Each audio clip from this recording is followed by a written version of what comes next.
গাড়ি চালক আবেদ আলী পিএসসির প্রশ্নপত্র বিক্রি করে মালিক হয়েছেন অঢেল টাকার। অভিযোগ রয়েছে তার প্রশ্নফাঁস সিন্ডিকেটের মাধ্যমে বিসিএস ক্যাডার সহ বিভিন্ন সরকারি প্রতিষ্ঠানে গুরুত্বপূর্ণ পদে চাকরি পেয়েছেন অনেকে। এসব অভিযোগের অনুসন্ধান করে আসছে দুদক। এবার সংস্থাটির জালে ফাঁসছেন অতিরিক্ত পুলিশ সুপার জাকারিয়া রহমান জিকু।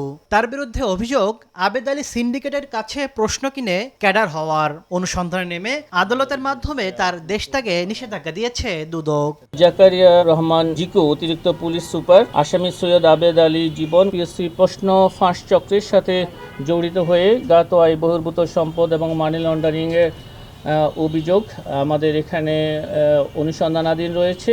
এদিকে ন্যাশনাল ব্যাংকের আর্থিক কেলেঙ্কারি নিয়ে একের পর এক মামলা করছে দুদক। এবার ভুয়া কাগজপত্রে ৯০৩ কোটি টাকা আত্মসাতের অভিযোগে শিকদার গ্রুপের রণহক শিকদার ও পারভিন হক শিকদার সহ ২৬ জনের বিরুদ্ধে মামলা করেছে সংস্থাটি। আসামিদের মধ্যে বাংলাদেশ ব্যাংকের ডেপুটি গভর্নর কবির আহমেদও রয়েছেন।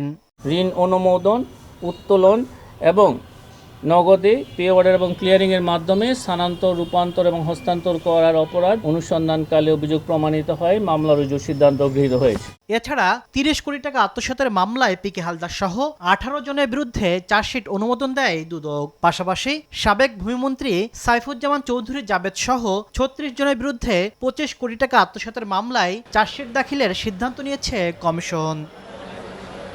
তাসনিম তৌহিদ, সময় সংবাদ, ঢাকা।